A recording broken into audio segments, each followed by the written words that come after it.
Hey Martin, welcome to episode 59 of Illuminating Rounds. Happy New Year, Happy Christmas, all of that. Happy New Year to you. Yeah. Have you been having a good time? I've been having an excellent time, thank you. Yourself? Did you Yeah, enjoy no, yourself? absolutely brilliant. Yeah, We've all feeling eaten so very much. relaxed. Actually, it's been a nice couple of weeks off work. Yep. It's been good. Well, you say that, but you've been not well. You and I both had our booster jab. Yes, We were due to play. You were out on your back. I was fast asleep. Yeah, absolutely. No, I mean, was it Christmas Eve or the day before Christmas Eve? I can't remember. It was just before Christmas. I had the booster and I felt fine, but that night I woke up at 3 a.m, absolutely shivering, freezing cold, and I was basically knocked out all day, absolutely exhausted. But next day I was all right. So. And you did say to me, it reminded you of like when poor old Tim had phoned you from the ambulance. Your big concern whilst you were laying shivering was missing an ASL game with me. Yeah, absolutely. Yeah. I had my booster and was not quite as bad. I was fairly poorly as well. Felt like I'd been hit in the arm with a baseball bat, which the other two I hadn't felt that bad, and then was pretty shivery and grotty a couple of days ago. But I'm definitely better, and it was definitely no worse than my mild strain of COVID that I had before. So Yeah. it's okay. So hopefully you guys are all fit and well and had a good New Year and a good Christmas break if you celebrate that. No Christmas presents for ASL for me under the tree. Martin, for you? Yeah, so my kids got me folders to put my ASL scenarios in. I've got folders, but they're all different. They're all different shapes and sizes, and they're fat, like they're bursting at the seams. So they got me like a nice sort of matching set, and hopefully they'll be well organised when I get around to utilising them. And I was reminded that this time last year, or just before this time last year, I was given the Manila, which I've got a copy for you as well on order at some point, but we haven't seen that yet. So I don't know if there's any updates and whether this year we'll see Manila. I'm hoping that will be a thing. Yeah, it's been a while since we've had a nice new official product from MMP. One thing I did do at Intensive Fire, Bounding Fire, was I picked up a copy of the new edition of For King and Country to refresh my British counters. And now I'm very excited about my British counters were getting a bit worn. It was also one of the squads had suffered from Tim Bunce's OBA, his off-board thumb attack with his shortbread biscuit. It always bugged me that it was a very greasy counter in the midst of everything else. So I refreshed all the counters. I've got to say, and I'm going to put a picture up here, but the difference between the old British counters and the new printing, it's night and day. It really is. It does look really nice. They clip really nicely. They look great. They're clear. They're shiny.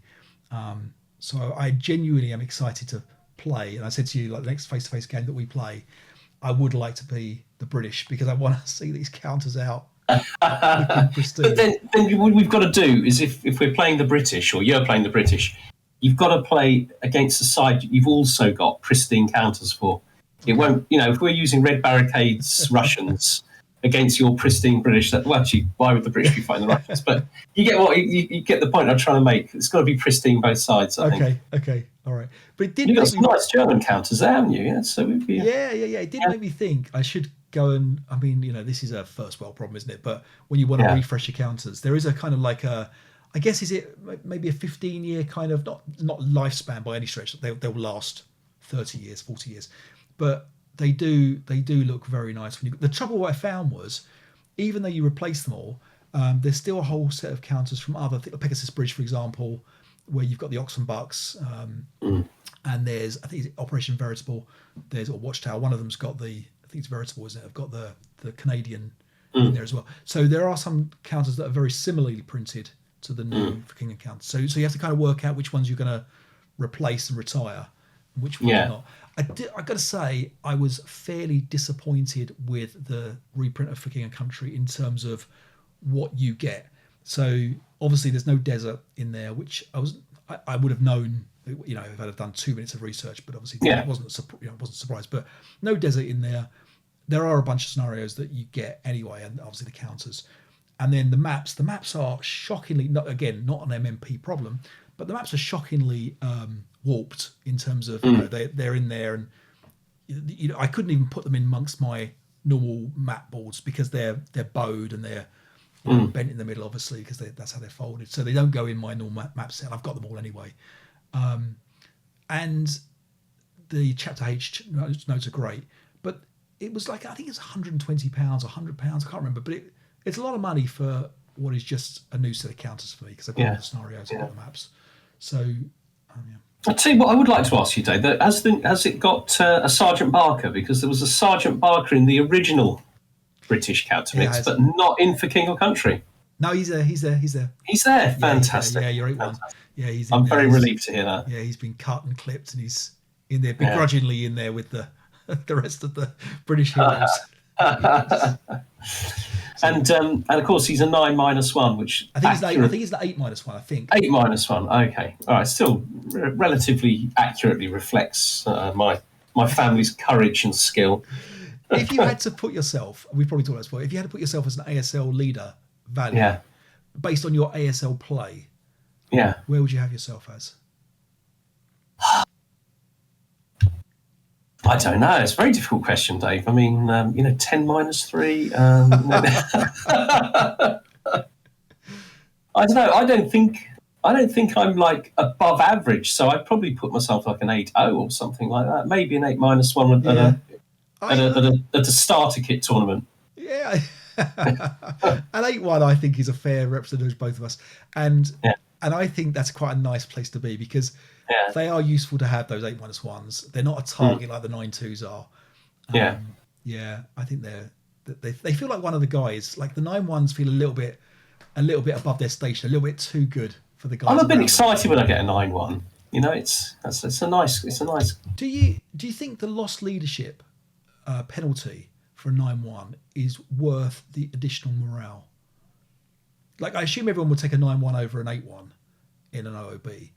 But that, when a sniper hits, and we can talk about that a little bit in a game that Simon and I played just recently, but when a sniper hits and that 9-1 is one he's killed, and let's say he's stacked with 3 sets of 8 morale squads, and you have that kind of cascading effect of 3 breaks, that's pretty brutal. Does that happen more or less than the failing of the morale check by that 1 pip? I don't know. I'm sure you could mathematically work that out, couldn't you? Because how many morale checks does the leader genuinely take in a game? Is it 3 morale checks maybe in a game? I guess so. Yeah. So depends what he's doing, doesn't it? I mean, would you be using a 9-1 to direct a fire group, or would you be using him to lead the assault, kind of to get your 4-6-8 across the open ground safely? Yeah. I mean, I think your 9-1s are further up the field, aren't they, than your 8-1s who are. 8-1s would definitely be better back, wouldn't they, when you don't need that extra morale so much? Yeah. Interesting question. How often have you seen a whole stack break like that? Well, okay. So, of course, you played this game with Simon, of course. So Simon and I played. I mean, we can talk about this now. So Simon and I played. So Simon Taylor is a player. He's played lots before, but he's kind of come back again. He's he's decided this year he'd like to play a little bit more ASL again. So we would play Guards Counter-Attack. And Guards Counter-Attack very well. Like, either side can win it. It's ridiculously balanced. It's such a good scenario for its accuracy of balance. And he was the Germans. He had I think it was his 9-1 with 3 squads. And his attack, because the sniper values are 6 or 7, aren't they, on Guard? So it's crazy. Snipers all the time. Sniper jumps across to his stack. It's only a warm sniper. Wounds the leader out of a random selection out of 3 squads, and the leader wound severity dead. Wound severity lost leader check. All 3 squads fail. So he's like, we're laughing about it. Well, okay, that was pretty bad. So then he, very creatively runs up an 8-1 or a 9-1 across the battlefield. Gets it back into position, advances into the broken squads. Next prep fire phase. Maybe even in the rally phase, he rallies a couple of them, I can't remember. Next prep fire phase, generates a sniper. Obviously, the sniper's still right in the same position. It's another warm one, another random selection. Choice of 4, hits the new leader. Wound severity, kills it. All 3 fail again. He's like, that's it. Do you know what? The other interesting thing that can happen, perhaps a little bit less likely, is that leader goes berserk and takes the whole stack with him, because he's most likely to, isn't he? Once he goes berserk, the morale check, they're most likely going to pass it with his. Yeah. Is that right? I'd always get the mechanics slightly muddled up. I think if they pass it, they go with him. Yeah. But Do you sometimes think that the very big negative modifier leaders are too overpowered? It almost feels kind of like, I don't know, disgustingly over the top for me. You've got 10 -3, for example. I mean, I think that's the best one you can get, isn't it? Stone buildings are irrelevant when that guy is directing the fire, and I don't know. Sometimes I just feel like it's too much. You very rarely see them, to be fair. And good players make 9 -2 leaders feel like that as well, where the battle is centered around that -2 leader. And we had it a little bit with the game that we're going to show, I think, today, where I had a chance to get the 9 -2, he didn't, and he has a big effect on just kind of clearing the way. It makes the scenario very swingy, though, doesn't it? You know, one sniper taking out that leader. The last leader check is very brutal, but also the morale effect from the player. You know, when you lose your 10 -3, is pretty grim. You've almost certainly built your plan around him smashing to pieces anybody in your way, haven't you? You know, and to lose him, is an impact on your morale, your personal morale, clearly. There is nothing better though in NATO. Like, you don't get very many great feelings, like, you know, like really good. So one of them is like when you have that ambush of -3 modifier, and you win the ambush, and then you clear out a 1 to 2 with another -3, and you wipe it out, then you advance, and you're in a great position for the next turn. They're great feelings, and those generally come from big leader modifiers that help get you where they are, don't they? That's a nice feeling. But now we were asked by Indy. First of all, we have some new patrons, so we have to say. Yes. So big thank you to new patrons. So Stephen Gibson and Gordon Mullock, welcome, thank you. We still have some coffee mugs. So if anybody now would like coffee mugs, get in touch with us. You can get in touch with the email below on the description, and we can sort them out for you. It's about £17 plus shipping, and if you're a patron, you can get your discount as well. So we appreciate that. And I've just had a £170 VAT bill to pay for those. Which you weren't expecting. That wasn't. When I got the invoice for the mugs, which was like nearly £1,000, I saw it and was like, okay, VAT 0, and I thought, well, maybe it's just a small company, you know. And then DHL sent me £170 VAT bill on top. Perfect. So, okay, perfect. Yeah, great. Anyway. That's it. But anyway, patrons, thank you very much. Get in touch if you want. Thank you. We've just sent off Jerry's mugs, and Robbie's getting his very soon as well. So those have gone. So thank you, patrons, and to all the existing patrons, we appreciate it. We're going to be doing a new big tournament for January next year. Well, it's January this year, but we'll do it next time. We'll start to announce the new tournament, and we've got the Play by Mail one.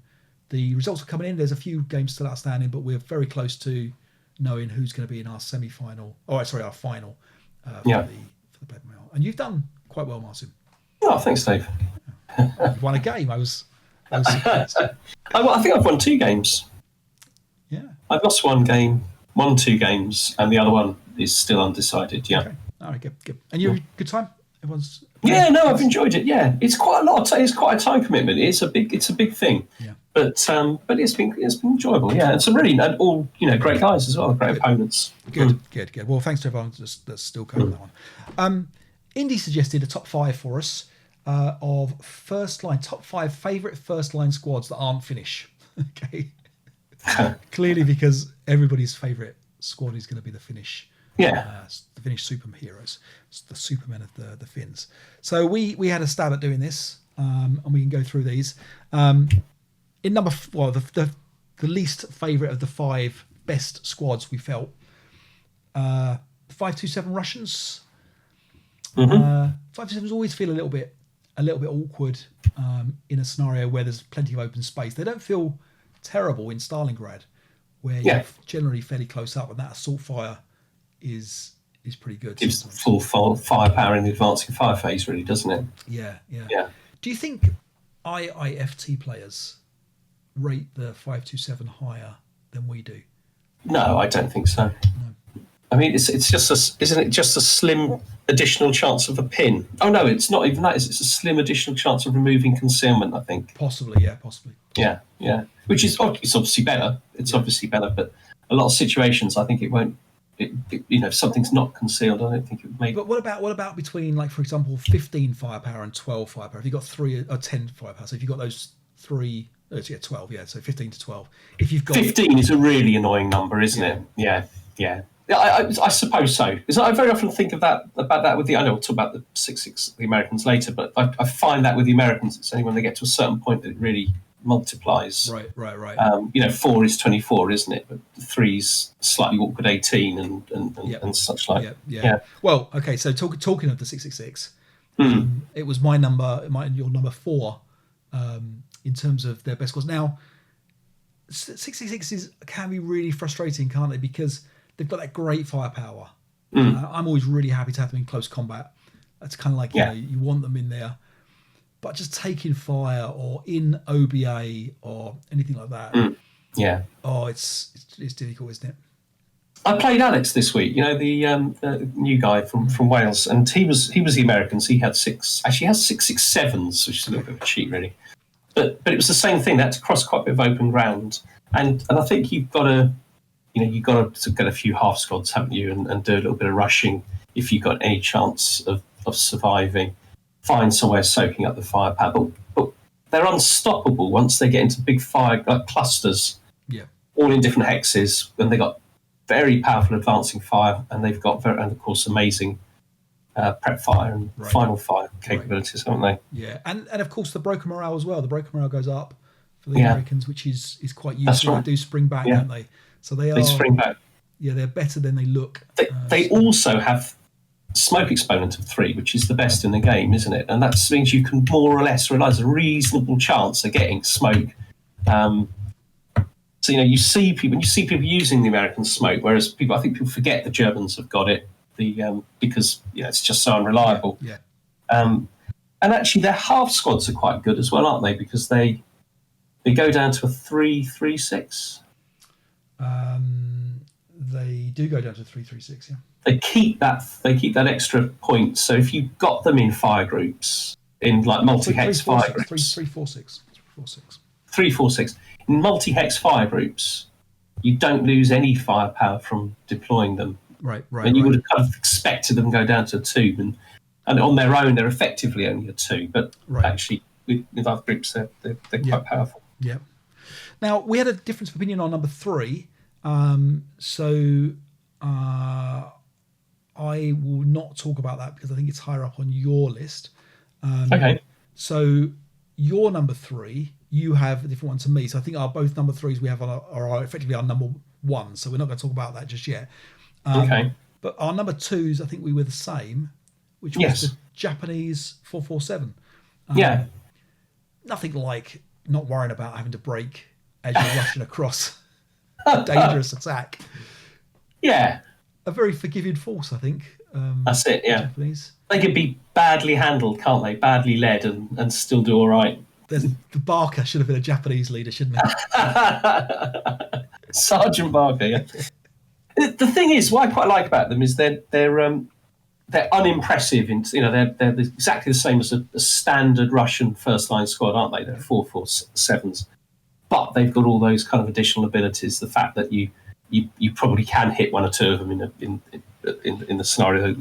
You can, they're very good in close combat, aren't they? When they got the stealthy, all those kinds of things that make them more powerful. Yeah.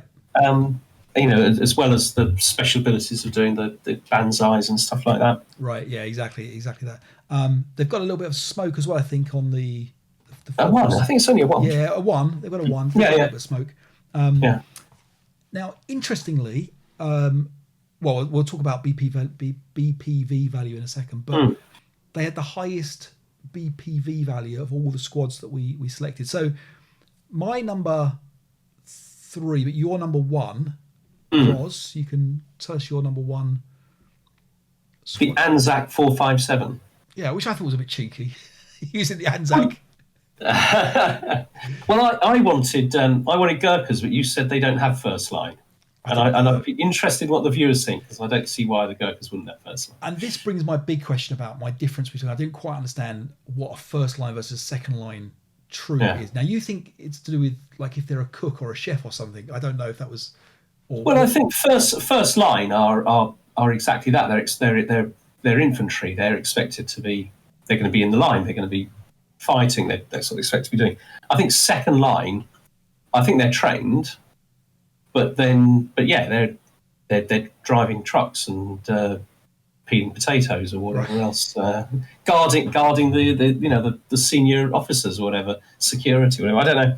That's what I think, anyway. So I don't want to get derailed. I'm going to quickly talk about my number one before we get derailed. Yeah. So my number one was the German 467. I thought the German 467 just as a great. It's a great squad. It's a great squad. Yeah. That range, I think, and good players will make that range come into effect more often than you or I will do that. I think that's the key thing. That the other thing is, they, like the Japanese, they've got real sort of staying power in as much as, when they ELR and they go down to a 447, they lose a bit of range. They've got most of the rest of the features of the 467. No other, I can't think of any other nation that has that many steps in the ELR thing. Yeah, that's true. So going back to this question about the first line and second line, so it's a little bit like the first class, second class stamp. I don't understand how that works. I don't understand whether the post office go, okay, let's just handle this one slowly and get this one going quickly. I'm a guy that my whole career was in IT, and so I don't understand how you can deliberately do something slowly. It's easier just to do everything together, isn't it? Right. Why separate out first and second line? It doesn't make any sense. And it's the same with troops. So I didn't know whether, like how they do batteries and how they test computer chips. So computer chips are tested, and if they're not particularly very good, they go down to the next grade down and they run at a slower speed. And they all basically are made the same. Yeah. And it's the same with batteries. So, you take batteries and you see how good they are, and then that's... So do they do that with men as well? I mean, I don't understand, I can understand elites being paratroopers perhaps, and the Gurkhas. This is why I wasn't sure whether Gurkhas... See, I don't think Gurkhas are elite in that sense. I think Gurkhas are just another additional regiments in the British Army. I think they're just British soldiers. I mean, of course, they're often depicted in the game as elite, but I think that's because of their, no doubt deserved fearsome reputation or whatever. Which Joanna Lumley has told us all about. For those, anything Joanna Lumley, goes for, I'm behind it. So yeah, I don't know, okay, and I'm happy for people. I'm very happy if people correct me, but I don't think that they are elite as such. I think they're just British troops, albeit they're not British, but they're just members of the British Army. Right. But it'd be interesting to know. Yeah. There's no. Of course, doubt they do have special features. There's no doubt an annual article that we should have read. That's probably talked exactly about that. That is undoubtedly true. Now, talking of that, in terms of Rob McGinley has done a whole lot of work that I'm going to get onto the archive very soon, which is all around trying to find tactical tips or rules tips that are in video form, for example, on this series, but also potentially we'll look at it for other things as well, other places where we can have an archive of rules tips for, and we'll do like timestamps as well for the videos. So look out for that coming to the archive quite soon. Like I say, Rob's done a huge amount of work going back through all our videos, trying to find the very small amount of time that we've ever talked about rules. Literal needles in haystacks. Well, not literal, but metaphorically. Clearly not literal, but just like needles in haystacks, he has found the odd time we've talked about a rule. And more like when Toby's talked about rules, I don't doubt. It's much more like when Toby talks about it. Yeah. But so we're going to try and create a list of that. So thank you to Rob for doing all of that work. That's pretty good. So we're looking forward to that. Moving on, a quick movie review. I forgot we were doing this. Yeah, you're excited now. We were told suggested by Indy, to watch a film called The Forgotten Battle. Now, Martin, it's a good test of your memory because you watched a little bit further away. Though. Well, this threw me because when you said that, you went and watched it, and then you suggested I watch it. So I went to watch it, and of course I put it on for 30 seconds and realised I'd watched it before. So I watched it some time ago. Right. So yeah, the memory test is very valid here. So okay, so it does a really good. It's a great film. It's definitely, it's not quite a Saving Private Ryan or like that, but it's definitely up there. And I think it's actually quite similar to the film that I'd recommended, Indie, which was This War of Mine. I think it's quite a similar kind of feel where it's a lot of it is around the actions of civilians and how it impacts their lives and the real life of a soldier, if you like. It's all around the push to push the Germans back to Holland and the occupation of Holland and how the liberation took longer than was expected, and then the British kind of coming along and helping through the glider pilots to try and liberate, and how there's like kind of three main characters, how they interact, like the partisan and the German soldier, who I thought was very, very well represented. I thought it was nice to see Germans. He spoke Dutch, didn't he? He was, yeah. But soldiers being represented as not as just evil or just good. There was definitely some bad Germans and definitely some bad English. A little bit of depth to the characters. Yeah, exactly. There was some cowardice that you saw there, and the hesitance to take a life, which I don't doubt. I certainly would have, don't doubt would have felt. So it's a good film. I thought what was the best for me was the set design. I thought the sets were fantastic. The flooded areas of Holland and the glider scenes and things like that. I thought were very, very well done. Do you have any thoughts?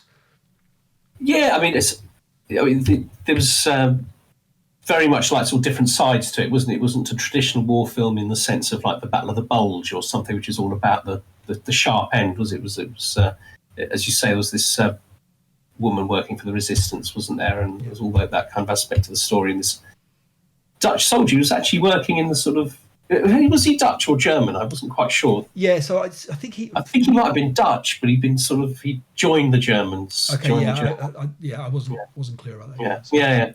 But I thought that was quite interesting, and of course you had the very, very very interesting sort of like depiction of the bridge crossing, didn't you? Yeah, which was kind of a bridge or I don't know what the word is, where they kind of piled causeway. Is that a causeway? Is it? I think it's a causeway, isn't it? Because it was going over the water, wasn't it? It was like a kind of road. Yeah. Well, they were being slaughtered, weren't they? Really, it was horrendous. Absolutely horrendous. Yeah. That was. I was surprised because this is based on a true story, isn't it? So I assume that battle happened. I don't understand why they didn't just shell that side of the bridge or the causeway with, I don't know if mortars could reach, or if it looked like quite a long way. It did look like a long way. Yeah. I'd assume like an 81mm mortar would have been able to get there. And yeah, I would have thought so. Yeah. It didn't seem to be a huge amount of smoke or anything kind of piled down on it. I can understand why armor wasn't used to go across it because it's quite a narrow place. But it was very well done. I thought it was very, kind of very believable, wasn't it? Very. Yeah. It was enjoyable. Yeah, so good film, recommended, free on Netflix for us. So I don't know about in other countries, but worth a watch. Yeah, and definitely put comments at the bottom if you've got other films that are on Netflix that we can take a look and stuff like that. We'll certainly have to take a look at them. I enjoy watching war films. It's very difficult to find good ones, I think, sometimes. Yeah, and I think often and more often, foreign films now are the way to go, I think, because other nations have their viewpoints on certain films, and I think this one was a film that was made in Holland because of the the funding of that kind of thing, and it's that kind of they want to tell stories that have happened to them because these are stories that need to get told. Okay, so let's talk now about Toby's tips. Toby has some tips following on from his talk before about foxholes. Let's find out if trenches are any better. Any views beforehand? Yeah, trenches are way better, I think. As long as you've got more than one. Okay. All right, let's find out.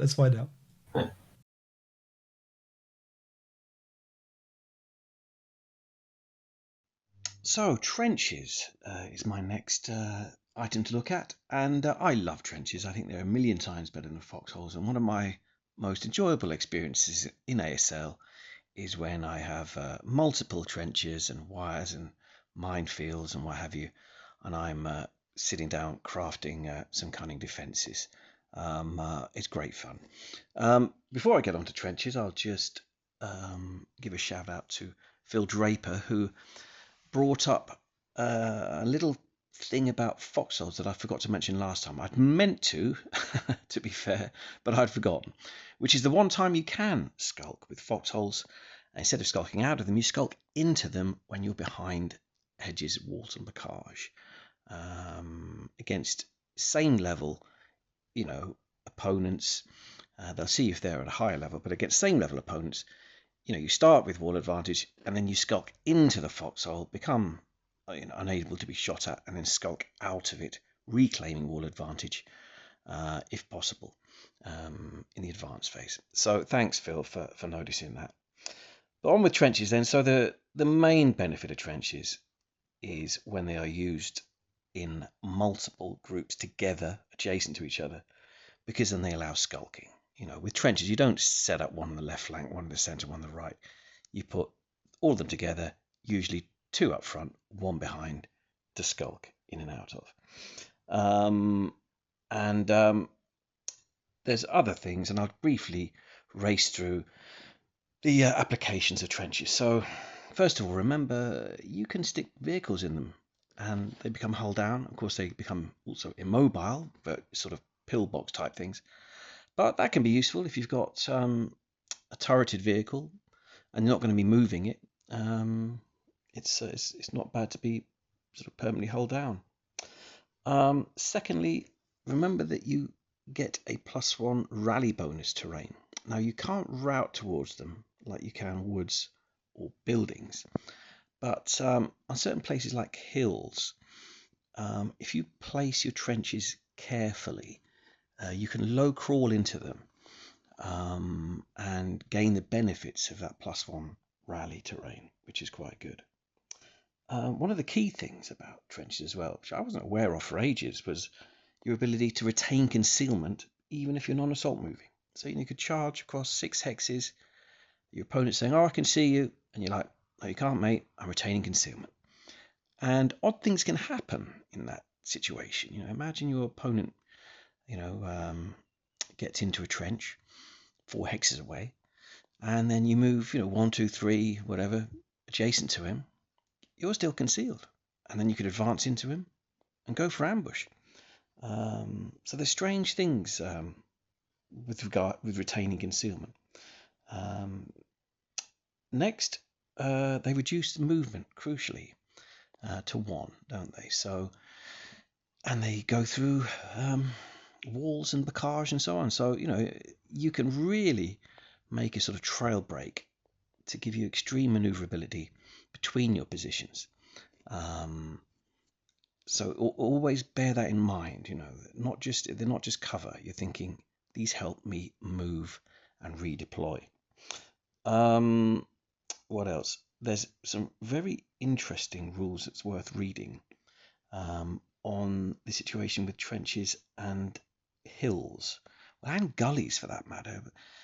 Basically, if you use a trench in the right place, a crest line, you can skulk in and out of it without having another trench adjacent, which I believe is also the case if you're adjacent to a gully. You can skulk into the gully and back up. A lot of people don't use that tactic, but it's very useful at times. Also, of course, speaking of skulking, trenches enable you, if there's wire and say mines in that hex, you can skulk in and out of those to a connecting trench, at least anyway, which is one of the few times you can ever do that. And in the red barricades maps, trenches are even more useful in that they connect to adjacent sort of ground level building locations or cellars if they're there. And again, that's phenomenally useful, redeploying men around and what have you.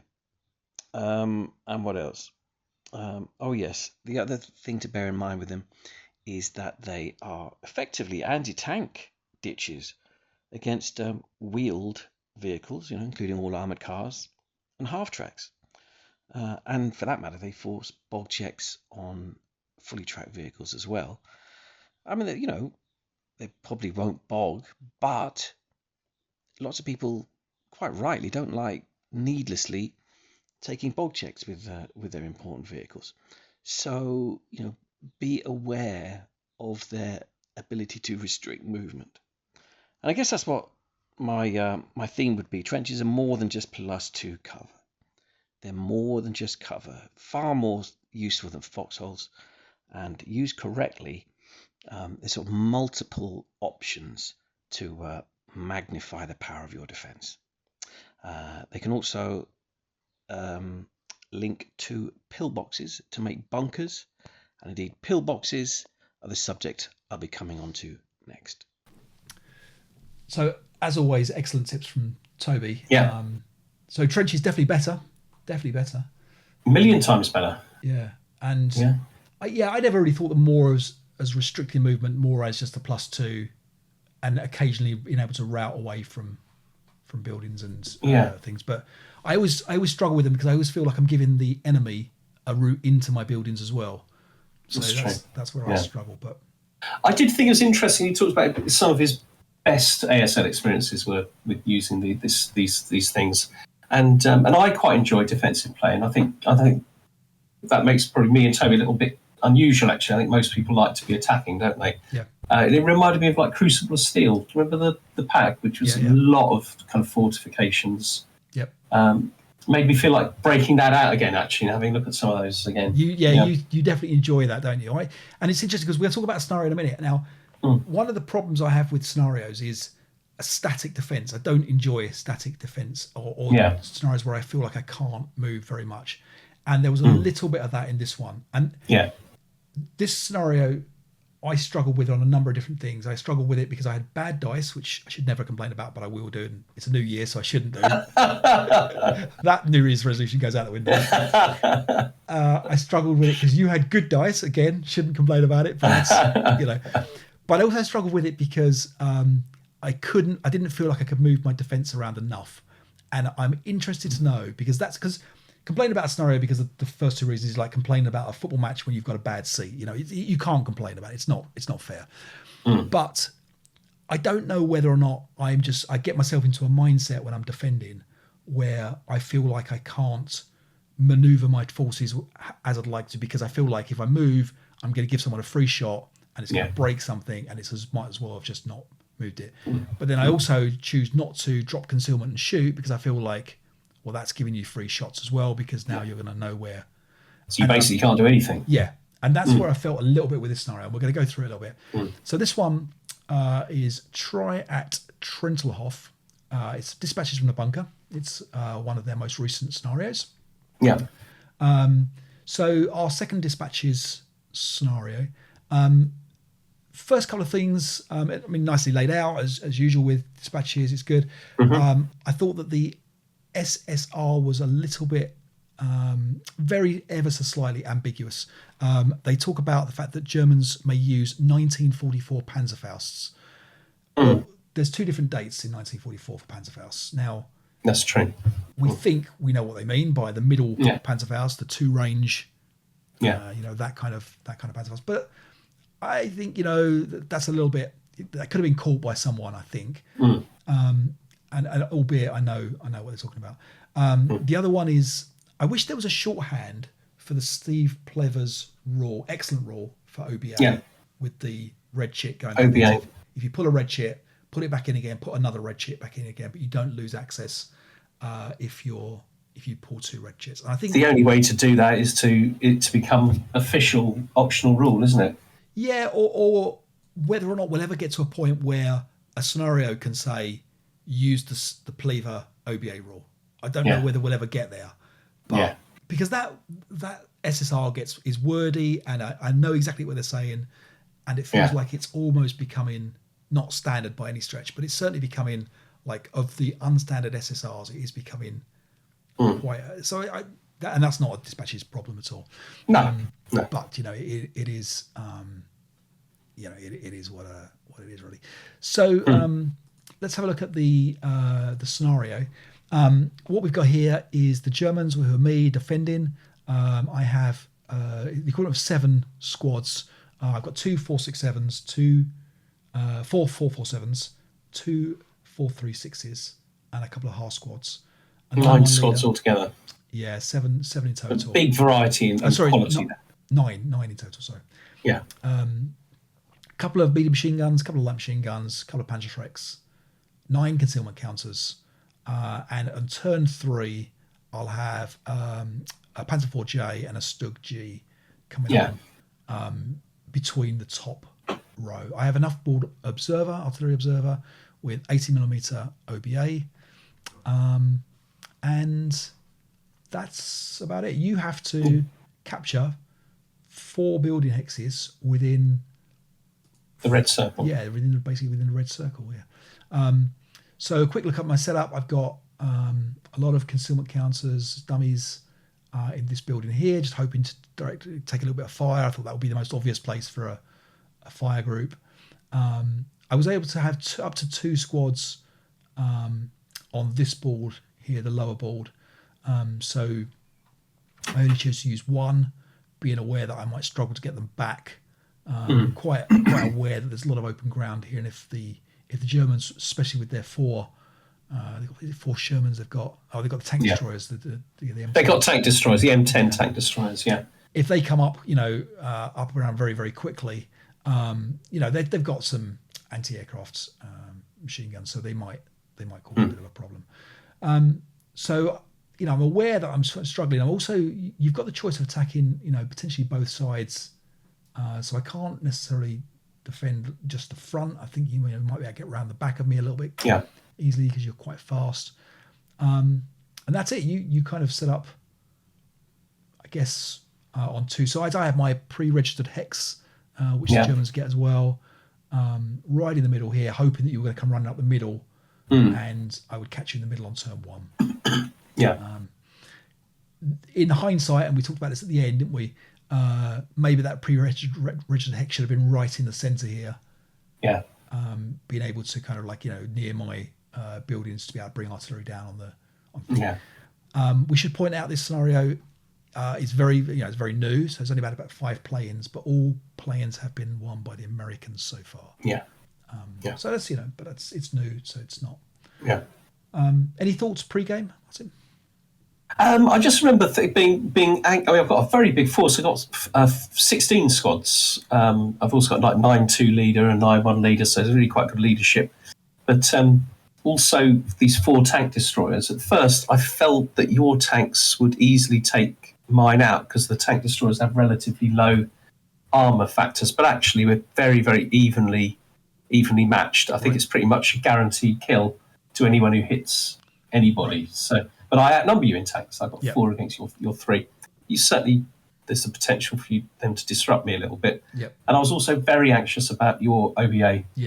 I've got 6 morale troops for the most part. And I've got quite a lot of them. And the best thing to do with them is to put them close together to build massive fire groups. And that's exactly what you've got the OBA to dissuade me from doing. That's right. Yeah. Now we talked a little bit about the fact that I could have been using harassing fire a bit more, and I think you're right. Yeah. This goes back to the 6 morale troops. So first things first, you come running on with your half squads. I take a shot here. I was very keen that your board 44 units weren't going to hold me up. I wanted to take them out and move on. Yeah, exactly. We have these are disastrously placed mortars, by the way. Your mortars were a disaster from the start. You had too many mortars on. You had 4 instead of 2, and then you run them up and didn't have any line of sights, and we had some confusion about that. Then you took off randomly took off one of those, one set of them. But your line 2 is going to do a lot of work. He's entering there in the bottom right. So the OBA starts to come down. Very inaccurate. So comes down here. your first bit of prep fire, or your first bit of defensive fire takes, or your advancing fire takes out my advancing fire. Yeah, it takes out my first rows of defenders straight away. So I feel kind of justified in not having very much left behind. You spend some time acquiring this hex of dummies on board 44, which I'm pretty pleased about. Yeah. I'm not expecting it to be dummies, if I'm honest. Yeah, exactly. And I managed to pull one of them back. I'm always pleased, because then, gives me even more to think about. Yeah. Yeah, exactly. And at this point, I'm quite hopeful for my OBA, because I mean, it's it came down and it did very little, didn't it? It kind of it came down and it broke, I think, one squad. The tanks are very vulnerable to it, aren't they? Because they're open topped. Yep. But it's not going to stop you from just piling in. Yeah. And you do. So I get a nice 3 on a first fire shot there. Yeah. And take out the bazooka and the half squad. It felt quite nice doing all this, because he was just able to move forward in bounds, taking out the first line and just moving forward very quickly. Yeah. And this is where it got to the point where I was now starting to worry about my movement. And if you watch how much I'm actually able to move from now on, it's trivial. I mean, I literally am kind of stuck here. Now, I don't understand. I'd love people to give me some feedback on this one about what has gone wrong with this defense, because, if you look at my position now, which is awful, and what I can do to help that. Now, admittedly, my leaders are badly placed. So my leaders are not in the right places at all. I've got one leader here, and I've got the 2 leaders in this building here, which can't be right, because this building will fall at some point. And I really needed a leader on the left-hand side. I mean, that's, I think, would be apparent. But at the same time, apart from that, I feel like my guys can't move. There's no sneaky spaces. And maybe this is where the trench needed to be. Perhaps if the trench was back here. But the problem is I can't give up building hexes, because you only need 4 building hexes. Yeah. There is a CVB cap as well, isn't there? That's right. That's right. It's 24 points. Yeah. That's quite a high CVP cap. Exactly that. It was like, I think it would take all 4 tanks out. So at this point, I was actually thinking, well, okay, it looks grim, but I've got OBA, and this is but you got a red shit, didn't you? I think at this point. Yeah, exactly. I was thinking this is the time to pull the nice OBA down. So there was the missed, isn't it? Yeah. It was the badly placed one here. It jumps out. It gives me a chance to move to make it a little bit less impactful when it does come back. That's right. Yeah. The 9-2 is now making hay in there, and he's doing okay. So the OBA does come down. Yeah. Does a little bit of damage, but not very much. No.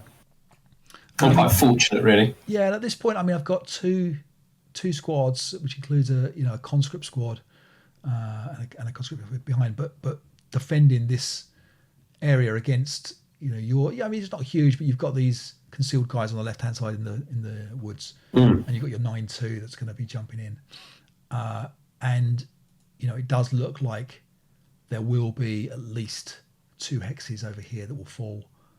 Fairly imminently. When one's obviously already gone. This one. Obviously no building. So the 2 that are trying to defend the left hand side. Now the tanks come on. Now obviously I'd rather this be a wall than a hedge. But I was thinking, well, okay. I mean, look, my thoughts are get them there, CE, hope that you miss. I'll have an advancing fire shot. It will distract you. You're firing sometimes through the OBA. If I survive here, I might be okay. I was thinking I'll miss in my defensive fire shot, but you'll miss as well, and I'll get you in my prep fire phase. That's what I was hoping to happen. What actually happened that day? There's your 3 to kill, or 3 to hit, 7 to kill, gets me. Keeps rate of fire. 2 red tanks, So this made my love of this scenario go down a little bit more.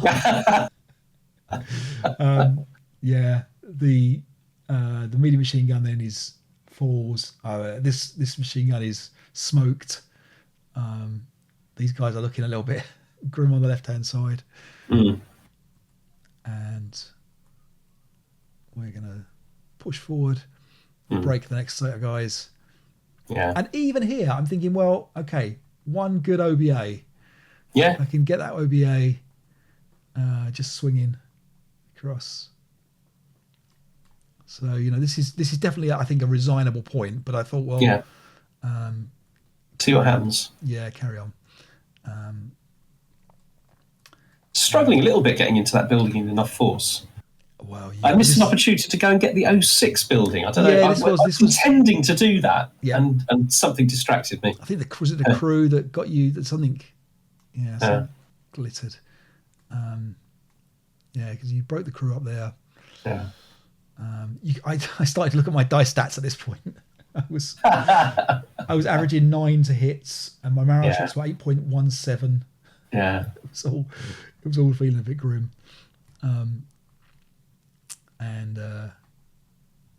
The close combat goes badly.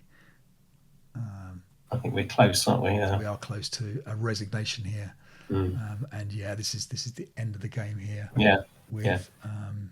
You broke. And I don't feel like I played brilliantly. Like, so for example, I think I was clearly so vulnerable around that large 2-hex building, and if I'd been less lucky, if things could have gone disastrously for me. Yeah. So it's not like I feel like I, beat you with genius play. Right. Do you know what I mean? Right. Yeah. No, I agree. I think so. The point of resignation was when these guys in P4 break on the round checks, and obviously then the game is completely beaten. Even if this side here, left hand side, survives. Feels very, very tough on the Germans, but more tough because of the lack of mobility. So I would like some feedback as to whether or not that's my bad play. No, I'm not. I don't want to complain about the scenario, or whether or not I should have seen a different way of being able to defend that scenario better to avoid the problem that I had. So because this is, I feel, where I'm not a good player, where I struggle to see the movement opportunities for the defenders, because I believe that should have been perhaps more mobile. Or is the scenario just a tricky static defense, and in which case that's fair enough. That's what we did. That's all we got. Well played, Martin. You did absolutely fine. Don't want to thank you. Yeah. Very good play. You did. And well done keeping your morale up to the end. Did I?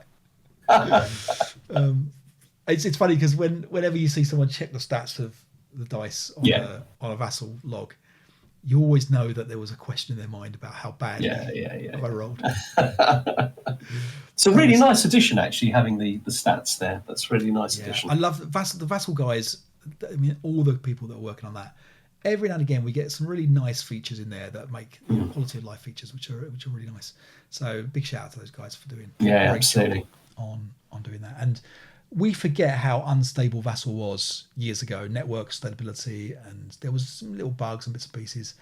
I think the only really thing that I would love to see completely fixed is the line of sight thing. And I don't know why.